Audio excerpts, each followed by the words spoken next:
We have the most amazing Turning Point USA family.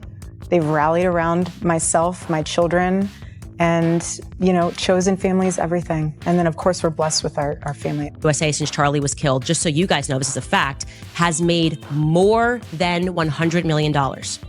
That is separate from the $40 million they made at Mar-a-Lago. How are his parents doing? Because his parents are private. We saw them for the first time at the funeral. Yes. You did such a beautiful job there. My mom is Charlie and my mom. Well, Charlie's family's there. Everyone's hanging in there. We're doing the best to be expected. Let's talk about something that's been getting under people's skin lately, and it's not subtle at all. Erika Kirk keeps popping up everywhere. Interviews, podcasts, public spots, looping the same line like it's on repeat, calling Turning Point USA her chosen family again and again. Every time she speaks, it's the same framing, the same loyalty pitch, and folks are definitely clocking it. And that's where the noise gets louder. People keep asking a fair question: where are Charlie's parents in all this? When Erika talks, the spotlight stays on her and TPUSA every single time. Meanwhile, Charlie's actual parents, his real family, aren't visible. No mentions, no presence, and for many watching this play out, that quiet gap feels odd, almost like something important isn't being addressed. What do you miss most? How are his parents doing? Because his parents are private. We saw them for the first time at the funeral. Yes. You did such a beautiful job there. How are all of y'all doing? You talk a little bit about the kids, but how's your mom doing? I mean, I know she's devastated for you. My mom is Charlie and my mom. Well, Charlie's family's there. Everyone's hanging in there. We're doing the best to be expected.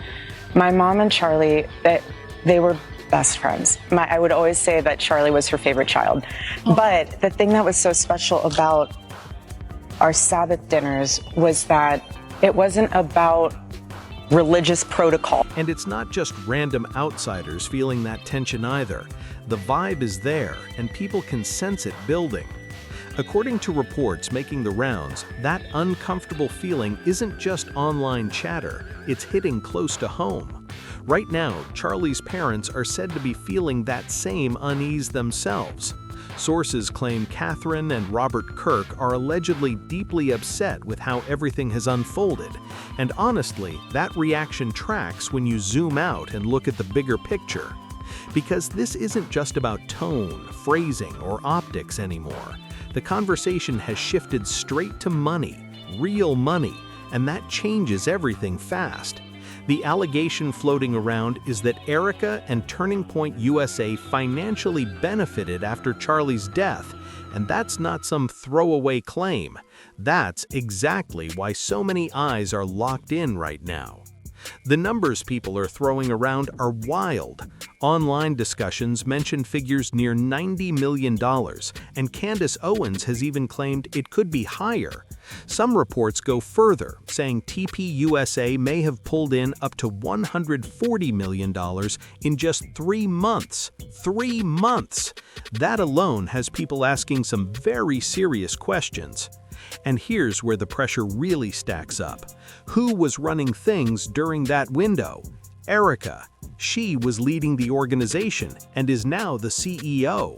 Like it or not, that puts her name directly on everything tied to that period.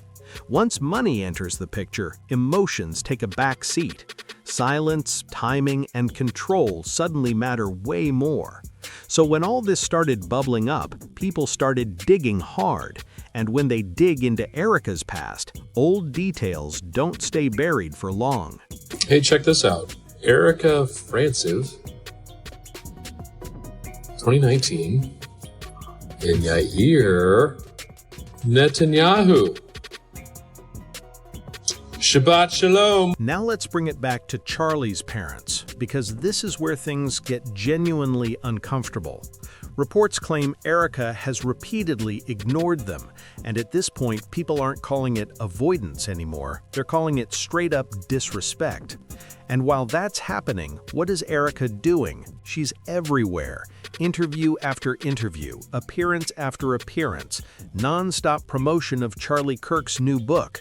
The focus never shifts, the spotlight never moves, and it's always her image and TPUSA's image front and center. That contrast is what's making people talk louder than ever. For Turning Point USA and Turning Point USA Faith, and I knew Charlie Kirk personally. I want to say on the record that there was a inner circle at Turning Point USA that was constantly working against Charlie and his interests and what he wanted to do, as well as there was a Jewish influence in Turning Point that he was not very fond of, that he wanted to get rid of. He tried doing this, he tried creating a Doge department, and he got... Another thing that makes me believe this inner circle was constantly working against Charlie was the stock market branch. Now, the thing about this branch is it's been getting millions of dollars poured into it over the past 4 years now, and that's been seen through their latest tax returns. This stock market group that Turning Point has been throwing millions of dollars into the stock market for the past 4 years now, and Charlie Kirk had no knowledge of that whatsoever. Make it make sense.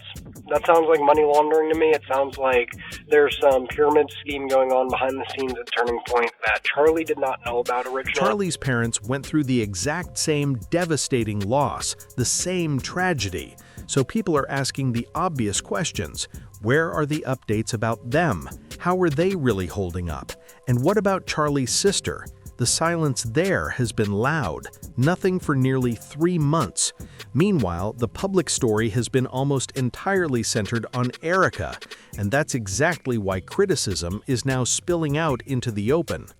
To a lot of people following this closely, it feels like the narrative is being rewritten in real time, almost like the people who knew Charlie the longest are slowly being pushed out of the picture, piece by piece. There's one specific moment that really set people off.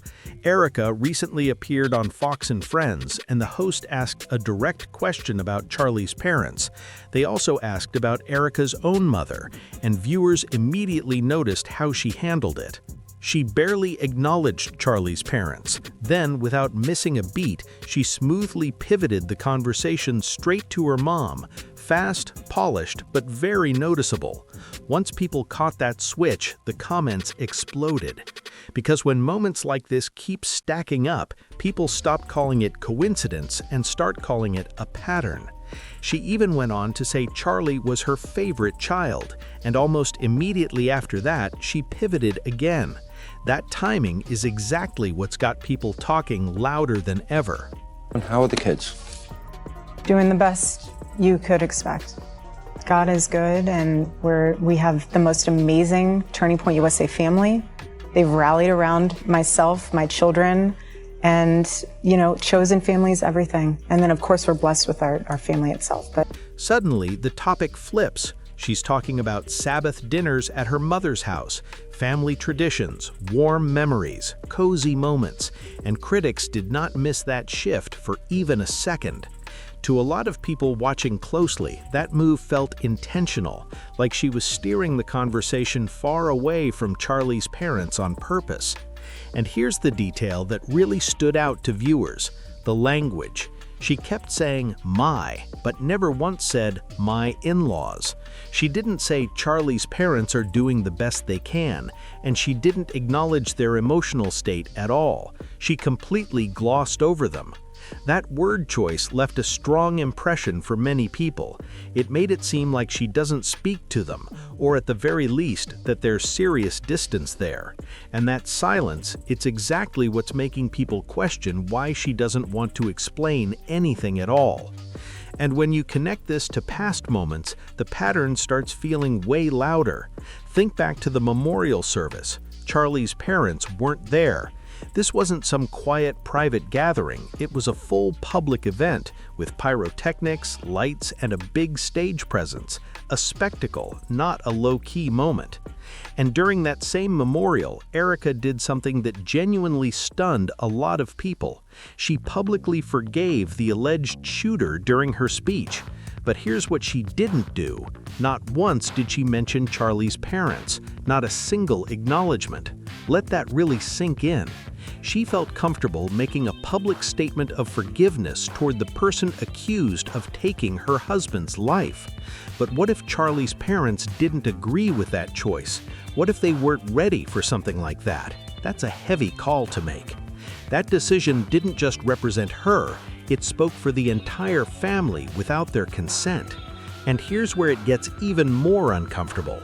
At that time, there were still major unanswered questions. Investigations weren't finished, details weren't clear, and yet forgiveness was declared publicly just days after it happened. That timing alone has people side-eyeing everything. That whole thing right there is frustrating, and I'm going to explain to you why I just do not accept any of that. First and foremost, the idea that she does not have time. Ow. Okay, to that point that people are making hundreds and thousands of dollars, I just don't get how there's not someone on this very large PR team, as we're seeing these PR campaigns go out, that doesn't go, hey, maybe we should strike that.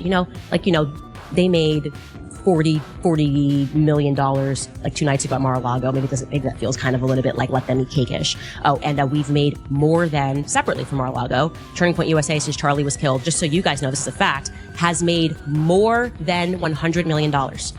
That is separate from the $40 million they made at Mar-a-Lago the other night. So since Charlie has died, that organization has taken in $140 million. Critics keep circling back to the same point. Something just feels off. And then there's the footage from the Medal of Freedom ceremony. Have you seen it? Because the optics are impossible to ignore. Erika is standing far away from Charlie's parents, not beside them, not even near them. Instead, she's positioned alongside political figures, and that choice didn't go unnoticed. People immediately started asking why. Why wouldn't she stand with her in-laws during one of the most important moments honoring their son? At times like that, proximity matters. Where you stand sends a message whether you mean it to or not. And silence speaks even louder. Charlie was married to Erika for only a few years, but to his parents, he was their son for his entire life. That contrast is exactly what's making people pause and question everything they're seeing. And that distinction matters a lot to people who are watching this closely. Many believe the Medal of Freedom should have been presented to Charlie's parents, not Erika, and that belief didn't come out of nowhere. Because the erasure doesn't stop there. Erika rarely brings up Charlie's parents unless someone directly asks about them. It's not something she volunteers, it's not something she centers, and that absence keeps jumping out at people again and again. She often speaks glowingly about Charlie's legacy. She praises his work, his influence, his impact, and sure, that part is always there. But what's missing is just as loud. She never acknowledges the people who raised him, the people who shaped his values, the people who were there long before politics, platforms, and power. Instead, she keeps circling back to the same line over and over again, calling it TPUSA is my family now. And that's where things start getting even messier, because once that phrase keeps repeating, people start asking hard questions about what was really happening inside Turning Point USA at the time. When you go after my family, my Turning Point USA family, my Charlie Kirk show family, when you go after the people that I love, and you're making hundreds and thousands of dollars every single episode, going after the people that I love because somehow they're in on this, no. Before Charlie passed away, according to claims circulating, he allegedly uncovered signs of betrayal inside the organization. Reports say he noticed red flags and ordered an internal audit, and those allegations suggest he came across questionable financial activity. That's not a small detail, and it's why people are paying attention now. At least one former TPUSA employee has reportedly come forward backing up those concerns.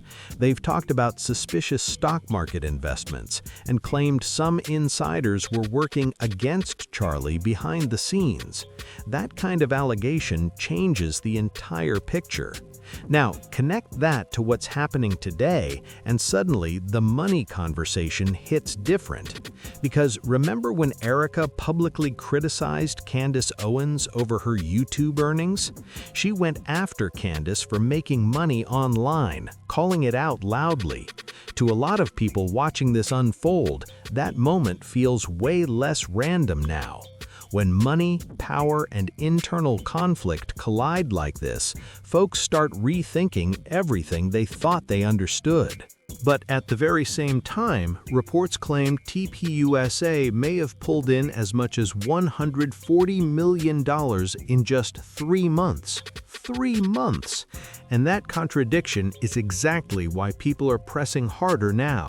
Because when loyalty, money, and silence all crash together like this, the story stops feeling simple and starts feeling seriously uncomfortable.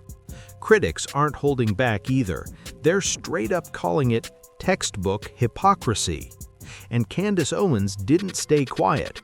She responded publicly, brought receipts, and made a claim that hit hard. According to Candace, Turning Point USA benefited the most financially after Charlie's death. And once that was said out loud, the conversation blew up everywhere.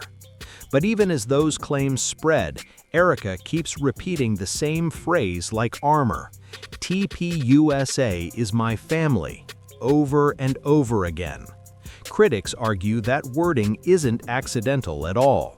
They believe it works like a guilt tactic.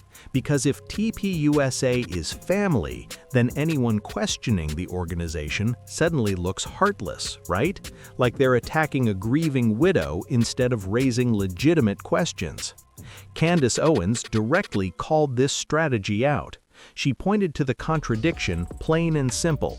On one hand, Erika publicly criticizes people for making money. On the other hand, TPUSA is reportedly pulling in record-breaking amounts. That clash is exactly why this story refuses to die down. That disconnect is exactly why people stopped whispering and started talking loud. And since money keeps coming up, let's talk about the Mar-a-Lago fundraiser. Erika hosted a private event with tickets priced at $10,000 per plate. $10,000! This all happened while she was still doing non-stop interviews, non-stop appearances, never slowing down. The goal? Raise even more money for TPUSA. And people are asking why. Why push aggressive fundraising when reports already claim the organization brought in over $100 million in just a few months? What actually needs that level of constant cash flow? Those questions aren't going away. Glenn Beck attended the event and posted about it publicly. He claimed nearly 1,000 people showed up to the dinner and said TPUSA has big projects planned for 2026. That sounds impressive on the surface, but it also raises even more eyebrows. Because here's the detail critics keep pointing to. Despite all this money talk, TPUSA's podcasts have reportedly dropped to around number 94 on Apple Podcasts. And people are asking, if influence is slipping, why is fundraising ramping up even harder? The numbers don't seem to line up. They used to sit comfortably in the top 10.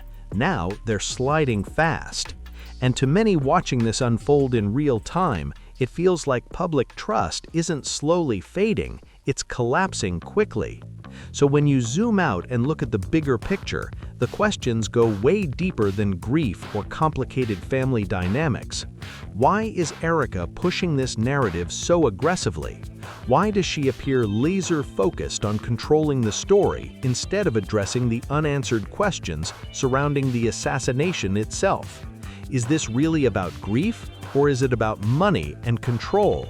And those honeypot rumors mentioned earlier? critics who once brushed them off are now revisiting them with fresh eyes. That shift alone shows just how intense the scrutiny has become. Some people are starting to wonder if parts of those claims were closer to the truth than anyone wanted to admit. Because when you line everything up, the massive financial surge, the non-stop fundraising, the endless media blitz, the silence surrounding Charlie's parents, and the shift in who gets centered in his legacy, it paints a picture that makes a lot of people deeply uncomfortable. Add in the defensive posture, the guilt-heavy framing, and the constant pressure to stop asking questions, and many are landing on the same takeaway. None of this feels random. None of it feels accidental. And that's what makes this whole situation so unsettling. When patterns repeat this clearly, people start wondering what they're not supposed to notice. The more everything stacks up, the harder it becomes to brush it off as coincidence. Now it's your turn. What do you think this is really about? Grief? Power? Money? Or something else entirely? Drop your thoughts in the comments. If this made you stop and think, hit like, share it, and subscribe so you don't miss what's coming next. I'll see you in the next video.